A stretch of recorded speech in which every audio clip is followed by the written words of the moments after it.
Hoy continuamos nuestra historia sobre Tutankamón, aquel eternamente joven faraón niño, y vamos a ver qué parecido real había en su aspecto con aquella máscara que hoy se convirtió, como ya hemos dicho en la conferencia anterior, en el símbolo de la civilización egipcia. ¿Qué tan cierto es que Faraón murió joven? Sí, murió joven. Al morir no tenía más que 19 años. Sí, como podemos ver, el destino no le dejó permanecer en el trono por más de 10 años, coronado a los 9 y muerto a los 19. Aquí podemos ver la imagen de su cara, que se pudo restaurar debido a la computarización actual. Comparando, digamos, con su máscara, podemos decir que sí, la máscara es estilizada y, como dicen algunos, el aspecto de Tutankamón se asemeja más bien al de cualquier joven estudiante de hoy que a un faraón muerto hace miles y miles de años. Sí, como podemos ver, era un muchacho común y corriente, con facciones que no tenían nada fuera de lo común, sí, bastante simpático, bastante agradable. En cuanto a su aspecto en general, se estableció que tenía la estatura de 1,67 metros, que es en cuanto a las enfermedades que padecía. Acerca de eso se especuló mucho. La tomografía computarizada descartó que era afeminado, como se afirmaba anteriormente, o que tenía glándulas mamarias excesivamente grandes. No, era un joven de contextura normal, más bien delgada, tal vez un tanto ancho de de caderas, rasgo que también sobresalía en su padre, Ajenatón, y que sí tenía un pie ligeramente sambo, ligeramente curvado. Tal vez no hasta tal grado como aparece en esta imagen, que lo reconstruye a la estatura, en plena estatura de cuerpo completo, pero de todos modos sí, este pie debía tanto impedir sus actividades físicas. También en cuanto a su cara, tenía incisivos un tanto grandes, también el paladar ligeramente hundido, lo que era propio a todos los miembros de la dinastía XVIII. No es ninguna patología, sino más bien una particularidad del físico.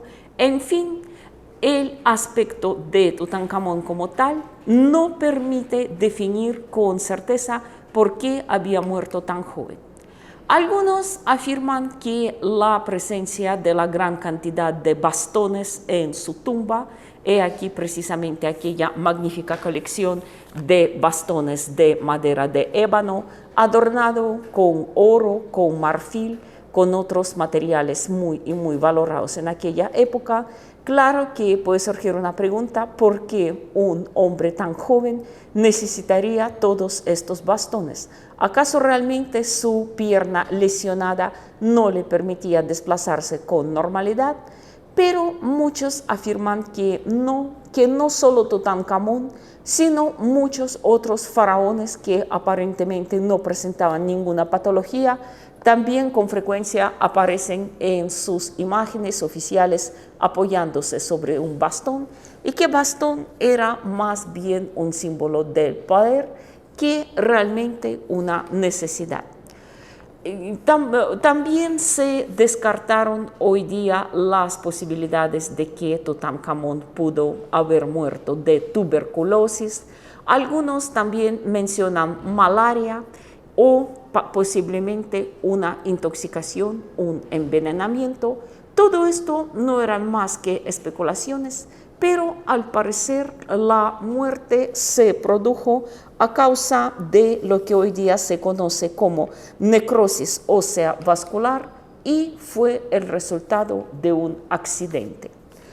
Realmente Tutankamón, como la mayoría de los jóvenes de la nobleza de su época, era un gran apasionado a los carros. Como se sabe, conducir carros de guerra, carros de caza, era una especie de deporte, de pasatiempo favorito de muchos jóvenes egipcios, y como el carro egipcio, ya lo hemos mencionado, era bastante ligero, carecía de resortes, y la gente joven, al igual que hoy, como dicen que los jóvenes jamás conducen con cuidado, sea un carro, una moto o un carruaje de guerra egipcio, casi esto con frecuencia provocaba los accidentes.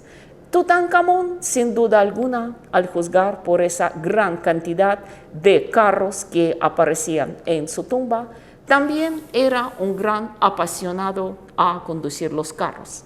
¿Dónde se produjo el accidente fatal? Pudo haber sido en una batalla, si tomamos en cuenta que sí hubo guerras en la época de Tutankamón y que él sí posiblemente podría participar en las campañas personalmente. O era un simple accidente de caza, accidente de tránsito, pero lo que es cierto que el tobillo del joven faraón presentaba una fractura y con las marcas de necrosis ósea. Por lo tanto, la muerte debió producirse un par de semanas después de haber recibido aquella lesión fatal. Pues sin duda era una muerte totalmente inesperada para los egipcios, aunque ya hemos visto que Tutankamón sí era un muchacho de contextura frágil, un tanto enfermizo, pero ninguna de las dolencias que padecía no podría convertirse en la causa de una muerte repentina. Por lo tanto, muchos esperaban que el joven faraón viviría muchos años más. Sin embargo, como podemos ver, un accidente de caza o una herida en la guerra, eso no lo sabemos, produjo su muerte a la edad de tan solo 19 años. También es evidente que todas las preparaciones para el funeral y el mismo embalsamamiento del cadáver debían llevarse deprisa, inesperadamente. Nadie podía adivinar que el faraón moriría tan joven, y tal vez por eso, afirman algunos egiptólogos, la tumba de Tutankamón presenta señales de que al faraón lo enviaron a su último viaje sin retorno de una manera demasiado apresurada, recogiendo prácticamente todo lo que estaba al alcance de la mano. A continuación voy a leer un pequeño fragmento de la novela El mensajero, donde se describe la escena del funeral del joven faraón, narrada por su viuda, la reina Angesenama. A pesar de que había hurtado una gran parte de las joyas pertenecientes a mi joven esposo, el ajuar funerario de Tut era digno de su estirpe real, pero ¿estaba Suka realmente contento en medio de toda esta riqueza? En vida, Tut fue más bien indiferente al oro y a la pedrería, prefiriendo a sus caballos y perros de raza, pájaros de plumajes vistosos y flores vivas, y se alegraba como un chiquillo, regalándome los modestos ramilletes recogidos por él mismo en las terrazas colgantes de la ciudad del horizonte de Atón. Para que no las extrañara en el más allá, coloqué alrededor de su cuello, por encima de todas sus joyas, una sencilla guirnalda trenzada de hojas de sauce y de olivo, de pétalos de amapola y nenúfar azul, flores de centaurea y azafrán silvestre, bayas de beleño y frutos de mandrágora unidos entre sí con finas tiras de hojas de palmera datilera. Pasé casi toda la noche anterior fabricando aquella ofrenda singular que debía resumir en sí todo el paisaje de Egipto que el faraón se llevaría consigo a la eternidad. Mi fiel sirvienta me ayudó a tejer la guirnalda, pero comentó con su habitual prudencia que sería una desviación del rígido ceremonial funerario. Tenía toda la razón, pero no me importaba lo que la gente pensara de mí. Quería agradar al Ka de Tut y a nadie más. He aquí aquella prueba del amor de la joven reina Angesenamon. Ese collar, esta guirnalda que Angesenamon seguramente en el último momento lo puso alrededor del cuello de su joven esposo hasta que la tumba fuera sellada. Aquí realmente vemos restos de flores marchitos y de frutos que Angesenamon había mencionado. Aquí, como podemos ver, está tal vez desde el punto de vista del mismo Tutankamón la joya más valiosa entre todos, la prueba del amor eterno de parte de su joven y desconsolada esposa. La tumba de Tutankamón, como se sabe, permaneció intacta y llegó prácticamente tal como lo habían sellado hasta el siglo XX, hasta su famoso descubrimiento por Howard Carter. Y sin embargo, hay también pruebas de que los ladrones de tumba sí habían estado dentro, sí estaban ahí, pero no la tocaron, casi no han sacado nada. ¿Por qué? Seguramente porque la tumba de Tutankamón, tal como menciona Angesenamon en la novela, realmente no fue completa para un rey. Sí hay el próximo faraón, aquel quien acosaría a la joven reina Angesenamon, a pesar de que ella era su propia nieta, también usurparía muchas joyas de la tumba de su antecesor. Sí ha pasado algo totalmente distinto. Según la, digamos, lógica normal de las cosas, el viejo rey debería morir dejando el poder al joven, pero esta vez todo parecía ponerse de pies a cabeza. Acaba de morir un faraón jovencísimo de tan solo 19 años y un anciano, el abuelo de su propia esposa, estaba ansioso por ocupar su poder. Podemos tan solo imaginar qué debería sentir la reina viuda, Angesenamon, quien en aquel entonces contaba con poco más de 20 años y se quedó viuda de una forma tan repentina sin haber tenido un heredero. ¿Quién sabe si al menos una de las dos niñas que ella había dado a Tutankamón, aquellas mismas niñas cuyos fetos momificados fueron enterrados en la tumba de su padre, si cualquiera de estas princesas sobreviviría, el futuro del Egipto sería distinto. Entonces, Angesenamon podría estar tranquila sin ninguna prisa de volver a casarse, porque podría reinar, al menos formalmente, como regenta de su hijo o hija. Pero, como se sabe, el destino fue muy duro con ella. La privó de su esposo y éste no le dejó ningún heredero. Entonces, la reina toma una decisión drástica, una decisión sin precedentes: escribir una carta a una potencia enemiga, sentar sobre el trono de Egipto un extranjero. Los hilos de aquella intriga nos llevarán lejos de Egipto, al país llamado Hatti, al imperio de los hititas, que, como se sabe, era en aquel entonces el enemigo acérrimo de Egipto. Egipto y Hatti eran dos potencias más grandes de la región que disputaban el dominio en todo Próximo y Medio Oriente.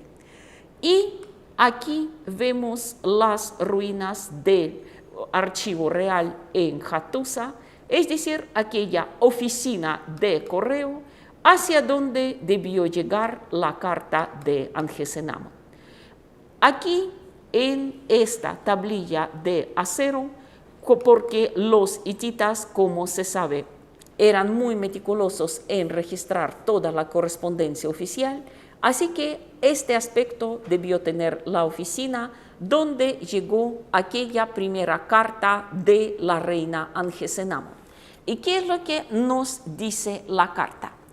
Cabe señalar que en el archivo real de Hattusa se preservaron estas cartas de una reina que en la variante, digamos, en la transcripción hitita, es llamada Dahamusu. Y toda esa intriga pasó a la historia como el caso de la reina Dahamusu. Sin duda alguna, esta Dahamusu es la transcripción hitita de Angesenamón, y ella en su primera carta escribió lo siguiente. Voy citando la carta tal como se conservó en el archivo real de Hattusa. Al rey de Hatti, mi hermano, de la reina de Egipto, hoy sufro una gran desgracia. Mi esposo ha muerto y no tengo hijos. En cambio, tú sí tienes muchos. Envíame uno de edad apta para reinar, para que sea mi marido, mi ayuda y mi rey. En todo Egipto no ha quedado ningún hombre de sangre real, y casarme con alguno de mis súbditos me repugna. Dame a uno de tus hijos y lo convertiré en el señor de Egipto. Gracias a este matrimonio, Egipto y Hatti formarán una sola tierra. Sí, como podemos ver, la reina pretende concentrar un matrimonio diplomático y centrar sobre el trono de Egipto a un extranjero, caso sin antecedentes en la historia egipcia. La carta debió haber pasado precisamente a través de estas puertas, de estas guardias que custodiaban la entrada al Palacio Real, y finalmente llegó a manos del rey Suppiluliuma. Suppiluliuma, sin duda alguna, debió quedar sorprendido. Era un político muy experimentado, sabía muy bien que de los egipcios se podría esperar cualquier sorpresa, más que todo sorpresa desagradable. Siempre han sido enemigos de Egipto, y de pronto, ¿por qué la reina viuda de Egipto le escribe semejante misiva? Y también seguramente a Suppiluliuma le debió sorprender quién es aquel súbdito con quien a Angesenamón le repugna concentrar el matrimonio.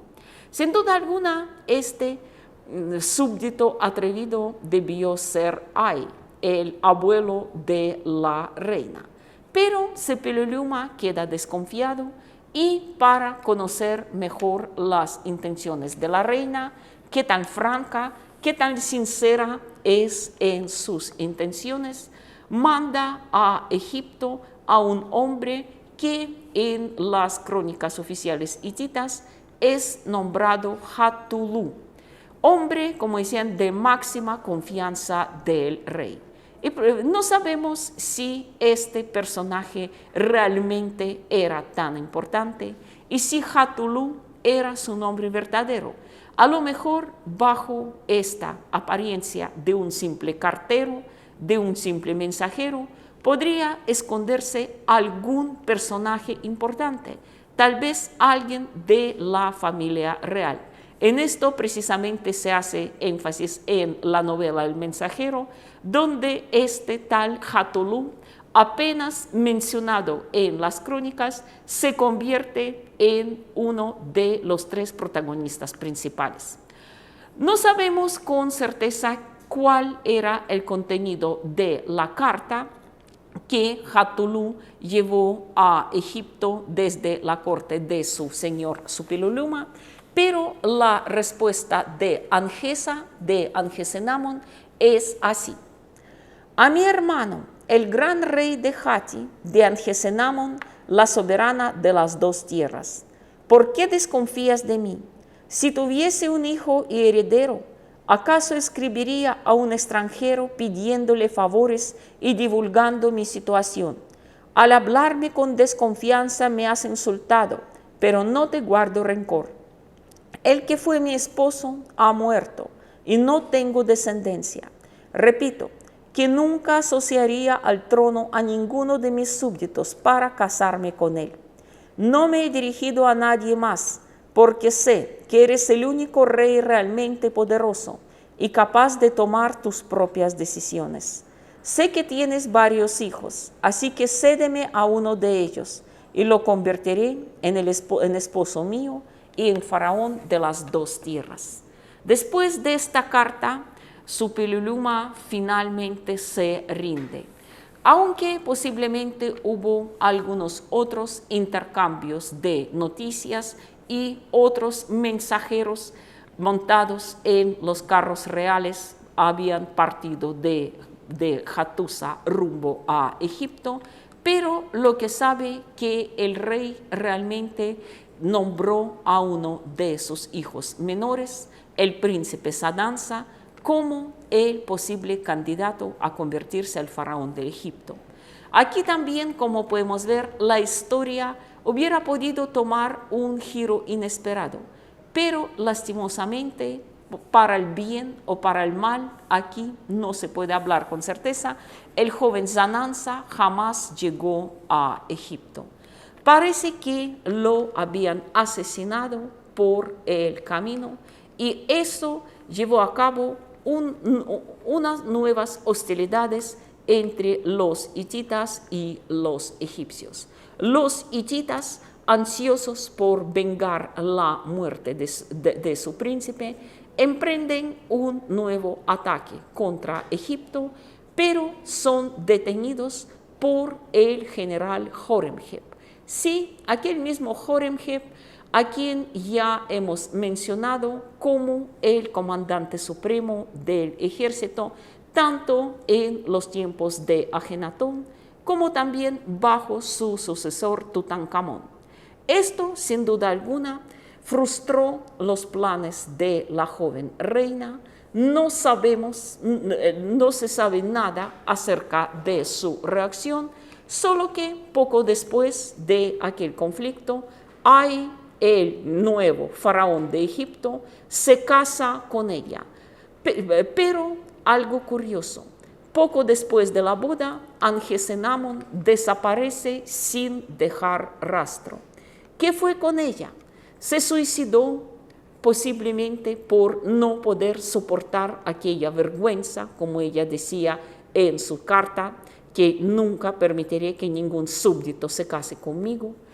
O ahí la elimina.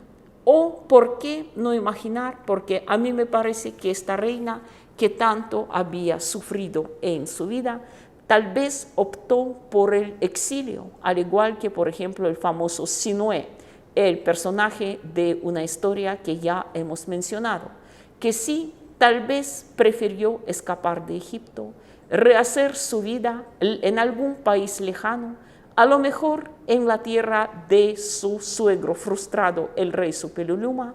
Esto no lo sabremos jamás. Angesenamón desaparece de la historia de una forma muy misteriosa poco después de su joven esposo. Solo que, a diferencia de Tutankamón, su tumba jamás fue encontrada, su momia no ha sido identificada, y a favor de que ella pudo haberse autoexiliado, dice algo curioso. Cerca de la tumba de Tutankamón han encontrado una tumba con ajuar femenino digno de una reina, pero no había allá dentro ninguna momia, ningún sarcófago.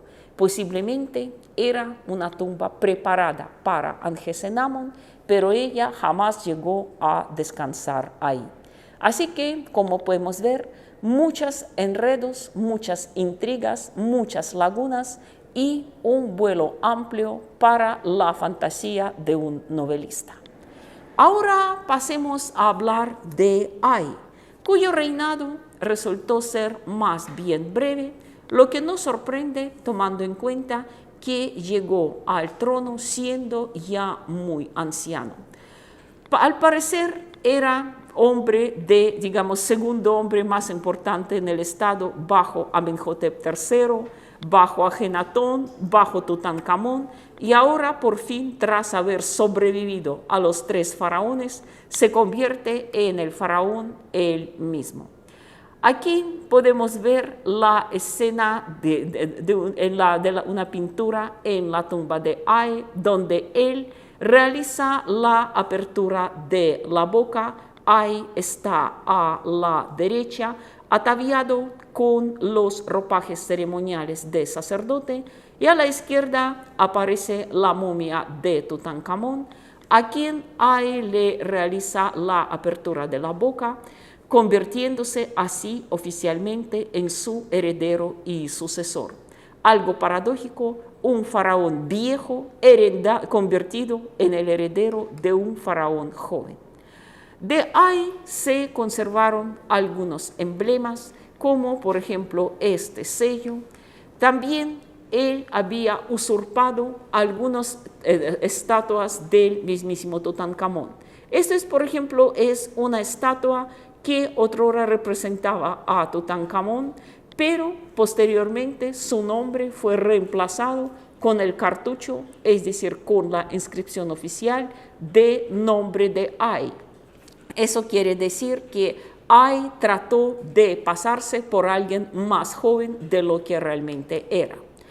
También sabemos que Ay pretendía continuar la dinastía porque, además de Nefertiti, en aquel entonces sin duda alguna ya definitivamente muerta, desaparecida, él tenía otros dos hijos, una hija llamada Mutnodimet y un hijo llamado Nachtmin. Y, por ejemplo, en este documento, en esta inscripción oficial, Ay oficialmente menciona a Nachtmin como su cogobernante y como su heredero. Sin embargo, como se sabe, Nachtmin jamás llegó a reinar, no conocemos ningún faraón con ese nombre, y todas las pocas imágenes de Nachtmin que llegaron hasta nosotros, como por ejemplo este busto, están intencionalmente dañados, como si alguien realmente hubiera intentado romperle la nariz, como podemos ver, arrancarle parte de la cara y destruir más que todo las inscripciones con su nombre. ¿Qué pudo haber hecho esto? Sin duda alguna, el candidato principal es el próximo faraón Horemheb, quien sería el sucesor de Ay y también el nuevo faraón. Y aquí la última, al parecer, sobreviviente de aquella familia, la princesa Mutnodimet, con quien Horemheb se casaría para legitimar su ascenso al trono. Así con Horemheb, aquel militar que hemos visto siempre en las historias de sus antecesores, hombre que hasta el momento conducía victorioso el ejército, ahora por fin se siente en el trono. ¿Tuvo lugar un golpe militar? ¿Será que Ay fue suspendido por Horemheb de una manera violenta? ¿Qué se hizo de Nachtmin, el heredero potencial de Ay? ¿Fue asesinado, su tumba destruida, o tal vez, al igual que Angesenamón, escapó del país? Todo esto lo podemos tan solo imaginar. Ahora Egipto tiene un nuevo faraón, Horemheb, que trataría por fin imponer la orden en el país con su mano de hierro, con su mano de militar profesional, y por fin arrancar el país de aquellas interminables crisis dinásticas que Egipto había vivido bajo sus antecesores.